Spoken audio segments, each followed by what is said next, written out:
it's Jamie here of Jamie's Faces on behalf of facepaintingtips.com to show you the zebra design.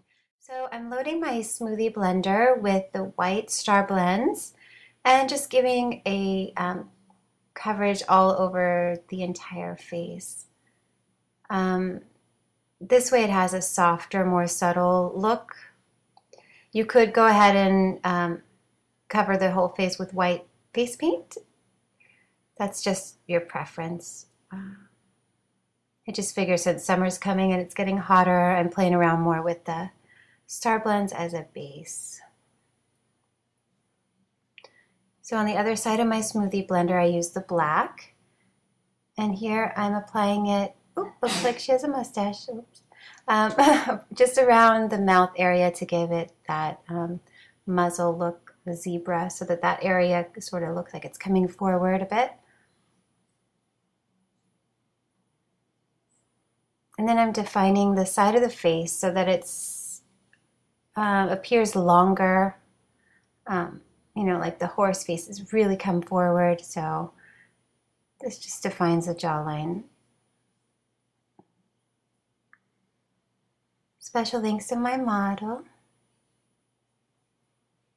And then I'm adding the black StarBlends too in a triangular shape in the center of the forehead and coming down right to the center of the forehead.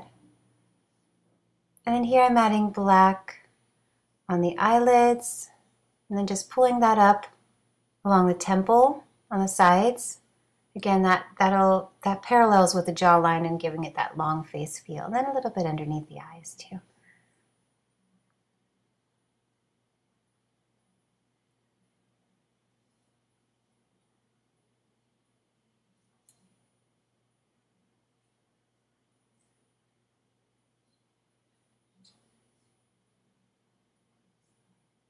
Now I'm using a blush brush and the red StarBlends just to apply a little bit of blush on top. I decided to pull the black up along the nose as well. Here I've added with a chisel brush a little of the light brown by Diamond Effects on the nose and along the side of the muzzle. A little bit just to blend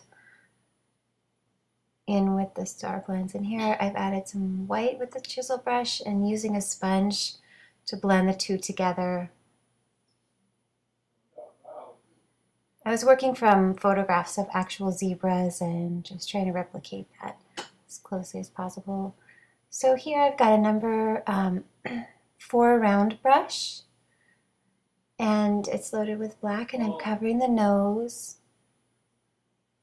and just placing the brush on the side of the nose and pulling it from thick to thin to cover that area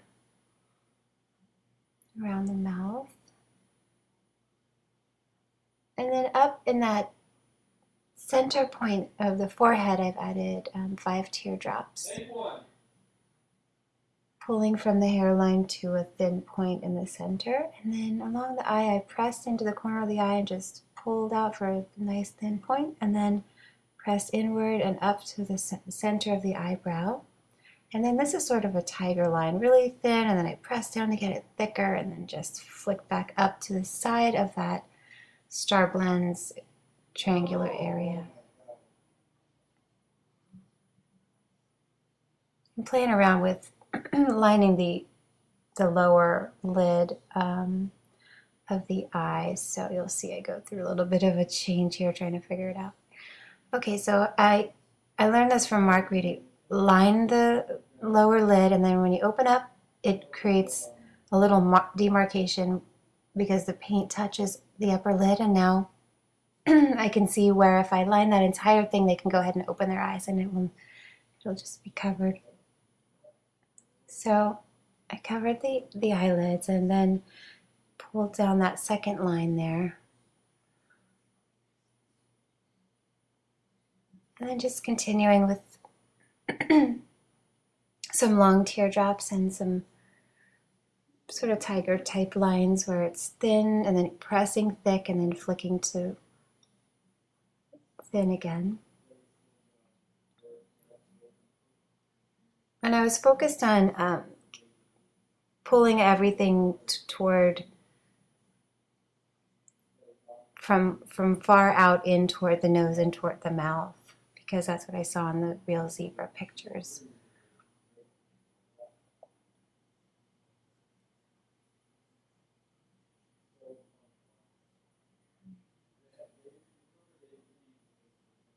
And this is the fun part where you can, you know, be a little bit more creative with your line work, obviously.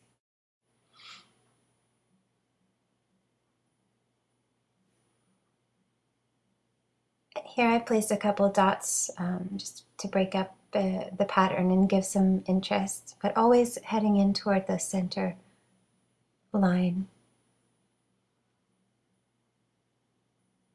A couple more dots here and there.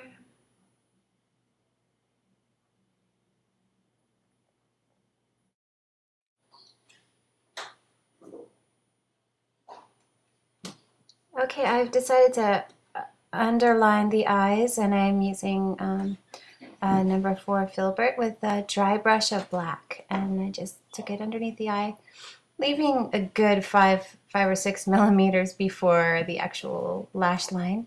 And here with a number 4 round, I've got tag teal, and I'm just adding some dots in and little teardrops on top of the black lines.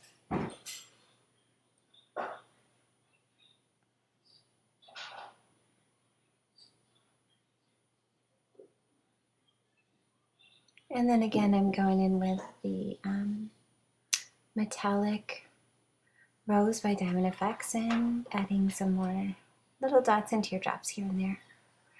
And I've got some Adhesive Jewels, a couple turquoise ones and some pink ones.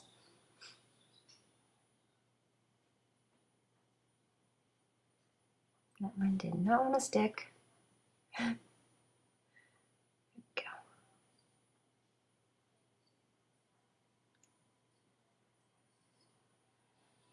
I used the metallic rose for the lipstick on a Q-tip.